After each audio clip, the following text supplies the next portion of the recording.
You're locked in to the hottest station on the planet. Resistance is futile. The revolution has begun.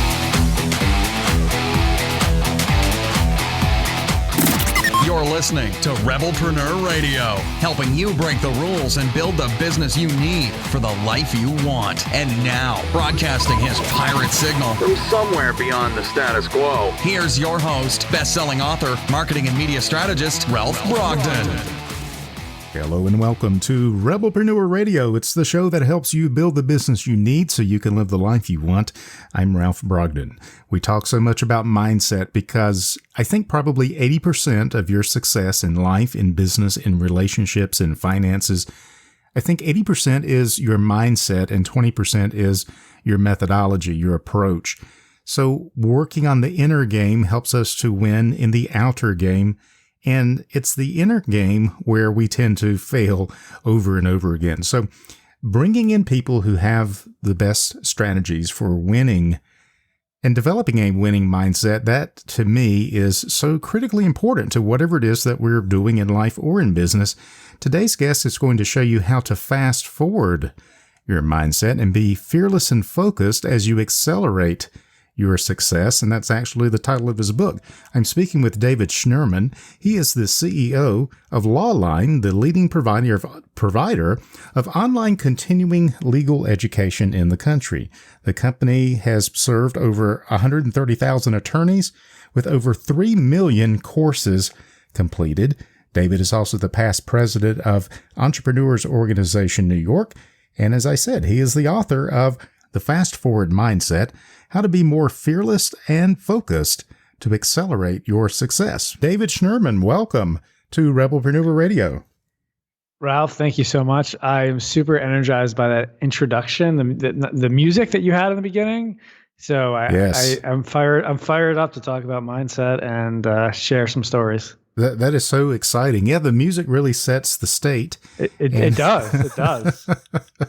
So I love talking with people who specialize in mindset. Every course that I develop, everything that I talk about and teach starts out with the mind, because if we don't get the right mindset, the right perspective, it's an uphill battle, and it's a battle we're going to lose if we don't win on the inside first.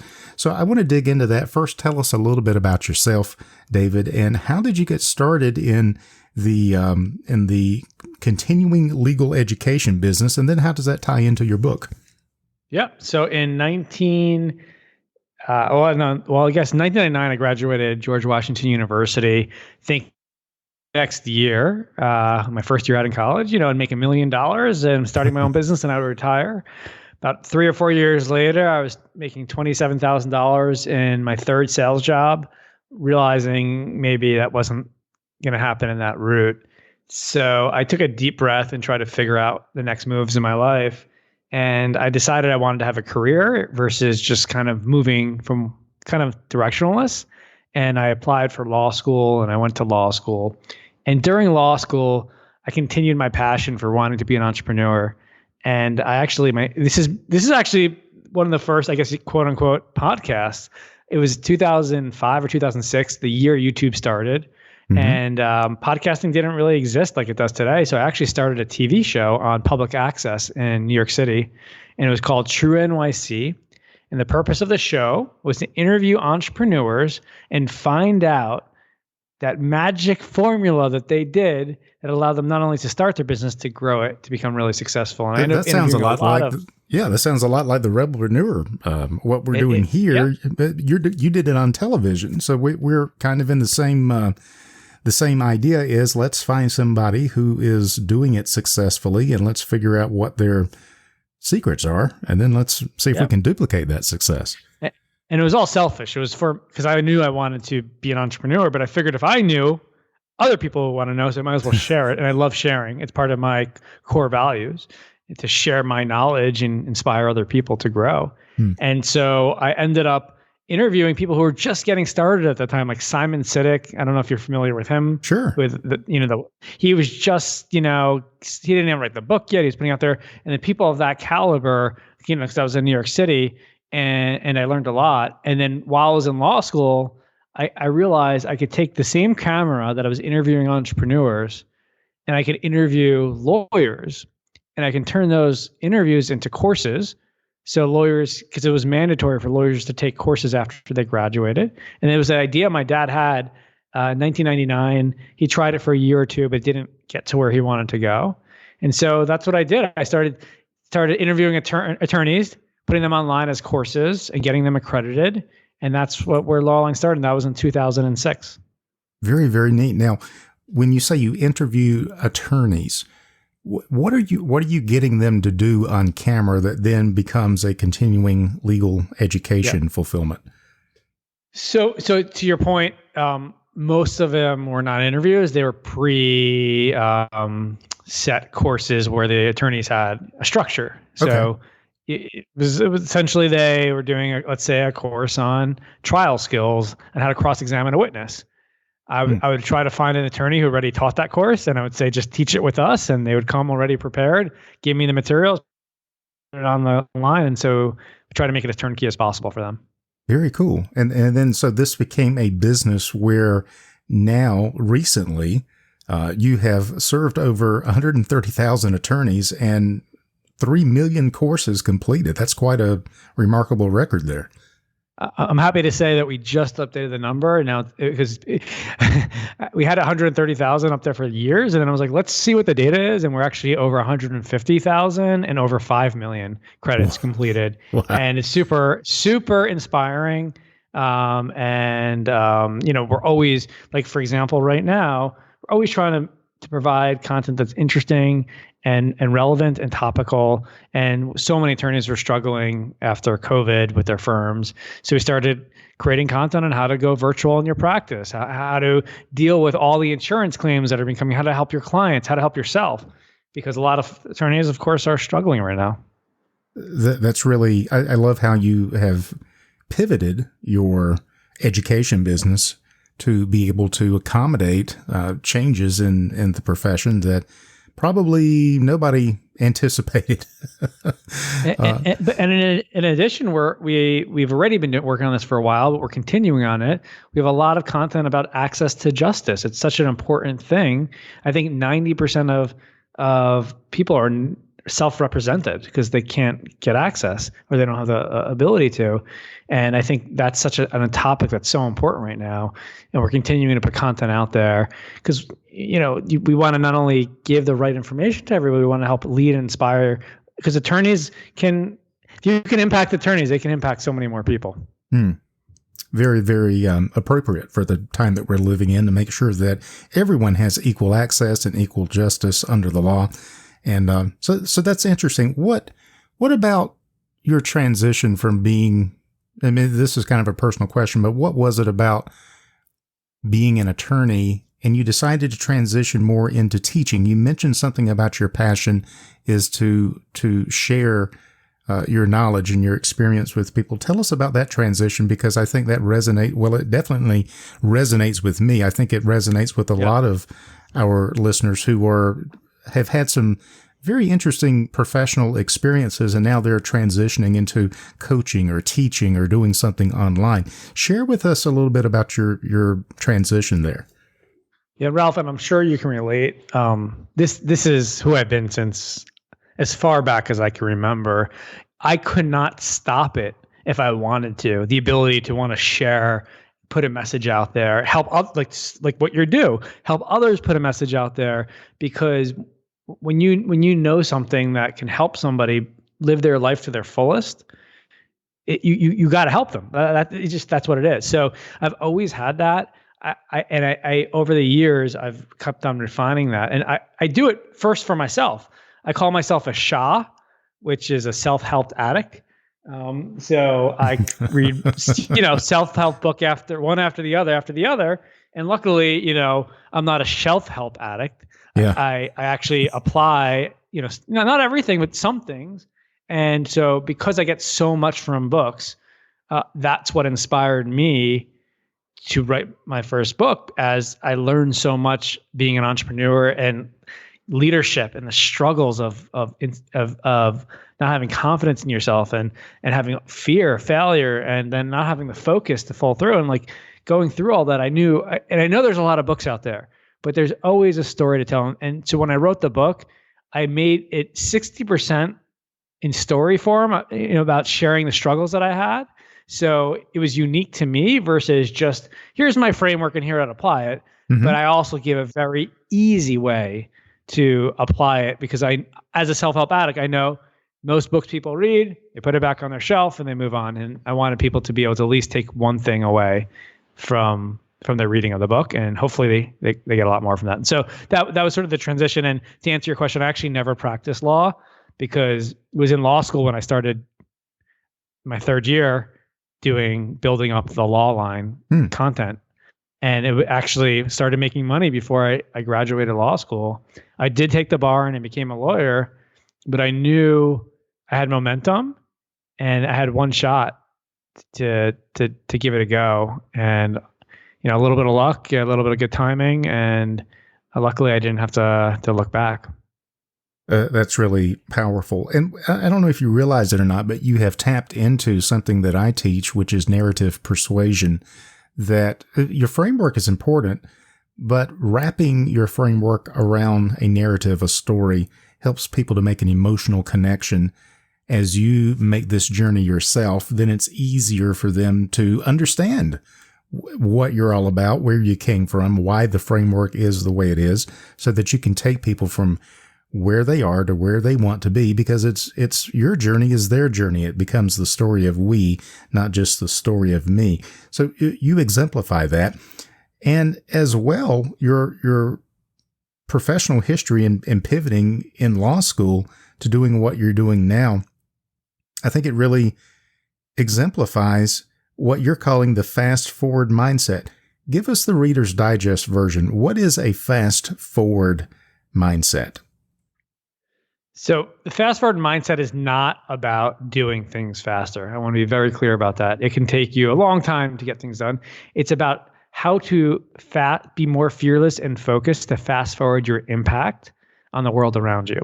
And just to give you a sense of what I mean, the main goal I had when I wrote the book, I was 40 when I started the process, was when I turned 60, I wanted to be able to look back 20 years in my past and have no regrets of the things that I wanted to do or the impact that I wanted to have. And I felt that what was happening in my life, I had success and I felt myself getting comfortable, and sort of like settling in my good life. And I was afraid it was going to prevent me from the great life, the impact that I wanted to have. And so when I say fast forward mindset, it's what can I do today to be more fearless and focused to start fast forwarding that impact that I'm going to have on others.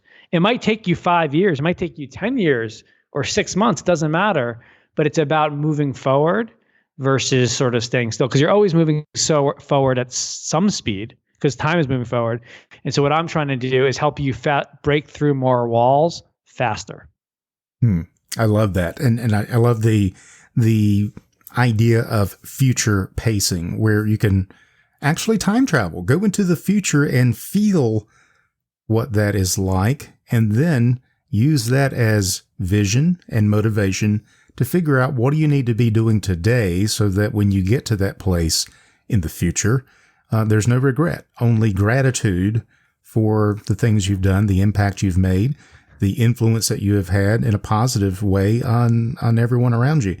I really love that. One of the things, 100%. And one of the things I realized with that, first of all, first thing I did was, since I was 40, I went back to my 20-year-old self and started thinking about what I was thinking about my 40-year-old self. But one of the things that I realized, it was not about what I achieved or what I, earned.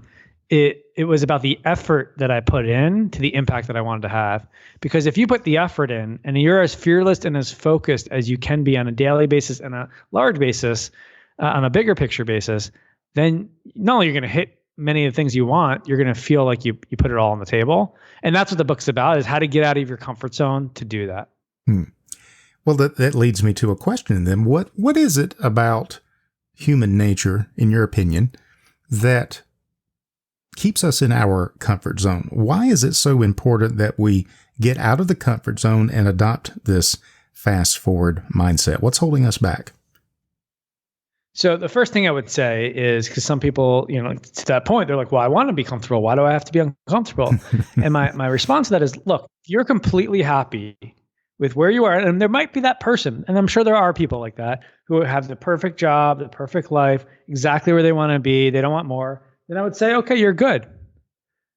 You don't need to get uncomfortable. But if you're like almost every single person I know, especially people in their 40s, who are not happy in your career right now, you're not happy with what you're doing or how you're doing it or how you're parenting, and you're feeling stuck in some form of another, the only way that I've seen to be able to grow is to do something new, to do something you haven't done before. And by definition, that's getting out of your comfort zone. And the one thing that I realized that's super important for people to realize, it doesn't always have to be a 10 out of 10 when you get out of your comfort zone.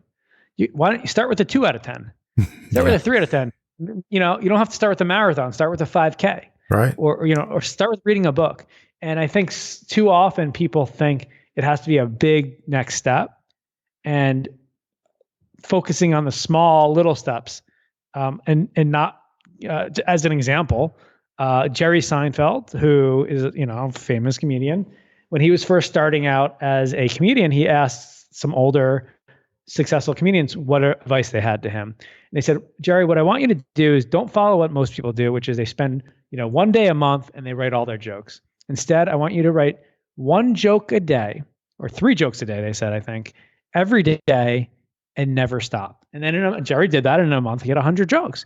And then the comedian said, your job moving forward is not to count the jokes that you have. It's to focus on not breaking the chain. So every single day you're doing that. And when you focus on the not breaking the chain, you can accomplish a lot. So if you do something small every day over coming months and years, you will really be accomplished. And a small example of this is I'm in quarantine right now in Barcelona. Actually, we've gotten out of it and we're really opened up. But early on, my wife and I'd never done yoga before. She's a big yoga person. And I figured I needed something to do because I was stuck in my apartment here. So we started yoga, and then we were doing it day after day. And before you know it, we said, let's go 100 days in a row and not break the chain. And we're on day 94 right now. And I can tell you, there's been days where we're exhausted, or we're tired, or it's too cold, or we couldn't get it out. And we make sure at 11 o'clock at night or 7 in the morning, whenever we could, we did the yoga because it focused on bringing it forward. But I can tell you, if we didn't have that goal of not breaking the chain, we would have missed days or weeks. And my whole thing is, if you miss one day, if you break that commitment that one day, it's so easy just to not go it through. So something as small as not breaking the chain will get you really far in life.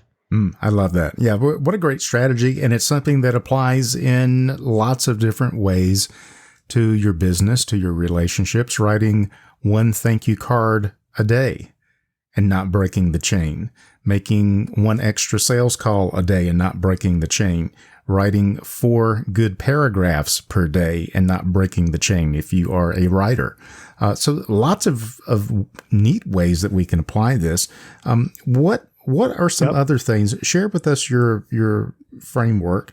And I realize people need to get the book to get the whole context and the story and the full power of this, but maybe a couple of tips that can point people in the right direction. Yeah, absolutely. So, and again, I'll edit to specific things, and there's a lot more that you can get if you want to get the story in the book. But essentially, the fast forward mindset is 3 steps. And step 1 is about how to take action to get out of your comfort zone. And in order to get out of your comfort zone, you need to be able to make decisions. And I'm going to share with you one really great way to do that. And this is a parable that's been around for thousands of years. Because we're short on time, I'm just going to get right to the point of it. And it's using the phrase, I don't know if you've heard this before, Ralph, good thing, bad thing, who knows? Have you heard that phrase before?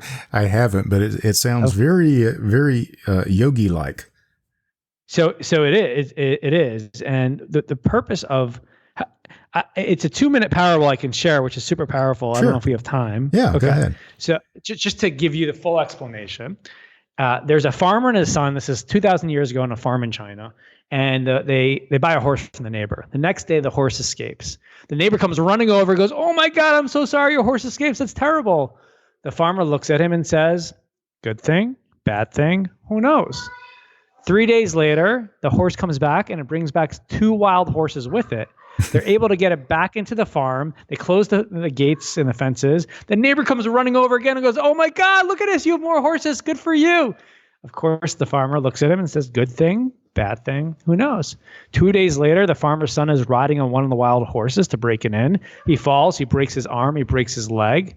The neighbor sees this. He comes running over and goes, oh my God, I'm so sorry. This is terrible. The farmer looks at him and says, good thing, bad thing, who knows? And then finally, there's a war that breaks out. All young men are conscripted to fight. The neighbor's son has to go off in war. He comes over crying. He says, oh my God, you're so lucky. Your son doesn't have to go because he's injured. My son just went off to war. And of course, the farmer says, good thing, bad thing, who knows? And the label, the gist is, as soon as you label a situation bad, you experience it as bad. And in fact, research has showed we tend to label situations bad 20 times more than we label it good. And it's like the true Hollywood story. Like as soon as something seems bad, it's actually potentially the best thing that's ever happened to you. And the reason that's so important is when as entrepreneurs or as anybody, the reason we don't get out of our comfort zone a lot of times, we're afraid if we make this decision to get a new job, to hire a new employee, to quit my job, to train, to move to another country, if it's the wrong decision, I'm going to be in a bad place. But if you realize it's just not the outcome you thought, it actually could be the best thing that happened to you. It allows you to get out of your comfort zone more. Yeah. Make sense? Good thing, bad thing. Who knows? Right. Yeah. I love that story. And I think it will resonate with a lot of our listeners who are what I call accidental entrepreneurs for a lot of reasons, because they've been downsized, laid off, because of the pandemic, they have been out of work, and they find themselves starting a business or, accidentally in a position where now, depending on how they look at it, this could be a good thing or a bad thing. Who knows? But I really love what you said, David, that if we see this as bad, we experience it as bad. So for one person loses their job and it's the end of the world, someone else loses their job. And they say, well, finally, I have no more excuses. I can start the business I've always wanted to start, and now's a great time to do it. So it's really all about how we choose to experience it. And there's 2 components to that. There's those things that you take action for. So one is having the confidence to make the decision to actually take action, right? So you actually cause the consequence. You quit your job versus lose your job. Mm-hmm. So you're afraid to do that. And the other is recognizing that you cannot control and you can't control your spouse, you can't control your employees, you can't control your boss, you can't control the weather, you can't control COVID-19 or politics. The only thing you control is how you think and how you feel. And Jack Canfield says it best. I don't know if you know the formula E plus R equals O. It's event plus response equals outcome. And what happens, Jack said, is people too often blame the event and for all their problems versus focus on their response to the event, which is what they can control. And that's what brings the outcome that they want. So, and it's really because it works both ways, whether you take action or something bad happens to you like COVID-19 happens to your business and you're going through struggles, it's how you react to it. And it is that's why it's step number 1, and I know we're short on time and I won't go into it, but the reason I went past step number 1, which is take action, is because many times as an entrepreneur, so you said accidental entrepreneurs, I would take that action, I would do something, and then all of a sudden I'd be freaked out that I did it, and I would have all this fear. And then step 2 is nip fear in the bud. And I go through and I share a lot of stories on how to nip fear in the bud so you don't end up back in your comfort zone. And I can give one specific short example. Sure, absolutely. This is I give techniques because we've all had those moments where we wake up in the middle of the night or in the morning where all of a sudden our heart's beating, we're freaking out, we're so stressed and we're not sure why we're stressed. So I give 4 techniques to really, if you're stressed, get out of it really quickly. And one of them is to not complain. And it sounds kind of silly. Okay, great, Dave. But there's this book called A Complaint-Free World. And in the book, they give you this exercise. You wear this band on your arm, let's say you're on your left arm, and your goal is to go 30 days in a row without complaining. But every time that you complain, you got to switch it to your right arm, and then you got to restart the challenge over. And they say it actually can take someone 7 months if you actually can get through it all. Wow. I tried it. I got through 7 days and I couldn't do it. But while I was doing it, I started shifting my mind, realizing I complained about the weather. I complained about the commute. And they give this example that really put it home for me in the book. And like as a story, they give there's a paint store that has a baseball that they hang from their ceiling. This is in the long time ago in the 80s. They had it there for years, like years and years, where people, every time someone come in, they would paint a coat of paint on the baseball. It was kind of like tradition. Well, how much do you think, Ralph, after, I don't know, it was like a decade, let's say, about that, of people coming in the store and putting a coat of paint on it, how much do you think that baseball weighed? Wow, that's I don't know, like a bowling ball. I don't know. That's an interesting question. And well, you can Google it because there's a picture. It was held up by a crane, and it had to be brought outside the store, and it weighed over 2 tons. Oh, and crazy. And the analogy there, just like a complaint, every coat of paint by itself is not that big a deal. But after years and years and years and years of complaining every day about something, you're lugging around 2 tons of complaints. So you feel it. What a powerful story. I'm going to have to Google that and see that illustrated. But yeah, that's really awesome. The book is a complaint-free world, so you can definitely check that out too. I will check that out. This has really been fascinating, David. You are a wealth of mindset shifting stories and principles. I encourage our listeners, go to fastforwardmindset.com and check out this book, The Fast Forward Mindset, How to Be Fearless and Focused to Accelerate Your Success. David, this has really been a treat to have you on the show. Any final thoughts or words of wisdom you'd like to leave our listeners with? I'll leave you with one more image to think about because it's super important, and it's about focus. And one of the biggest challenges we all have with focus is committing to too many things or committing to something and then breaking that commitment. And Jack Canfield, in the book, The Success Principles, which I highly recommend, shares a story that changed my life as soon as I heard it. And the story is he had a class, and in the class, he had everyone sign an agreement that they wouldn't show up late. Then a couple of days later, some people showed up late, and he said, well, you broke your agreement. And one of the guys in the class said, well, it's not my fault. I couldn't control traffic. And Jack goes to him, well, what if I told you if you showed up late, your son would be killed? And the guy goes, whoa, if my son would be killed, then I would never leave this classroom. And while it's an extreme example, because it's never going to happen, it was designed to show you have a lot more control over keeping your commitments than you really once thought. And what I started doing after that, literally that moment, whether it was this podcast, committing to the time I did it, or meetings at home, or washing the dishes, or running my first marathon, I started thinking every decision I made, and if somebody I loved would be killed, would I make this commitment? And when I'm about to think I want to break the commitment, I think about that, and that extremeness of it allows me to keep so many more agreements. And when you can keep agreements, you feel so much better about yourself, and other people look at you better. And you're actually able to accomplish more and fast forward the impact you have. So that's my final word on this message. I love that. And it reminds me of Stephen Covey, to start out with, if you're having a hard time keeping commitments to others, make and keep small commitments to yourself. And exactly. Get really good at that, as David is talking about, and you can grow and fast forward your mindset to be successful in every area of life and business. David Schnurman is the CEO of Lawline, the leading provider of online continuing legal education in the country. He is the author of the book, The Fast Forward Mindset, How to Be More Fearless and Focused to Accelerate Your Success. Find out more at fastforwardmindset.com. David, thank you so much for being on Rebelpreneur Radio today. I really appreciate it. Thank you, Ralph. I really enjoyed it.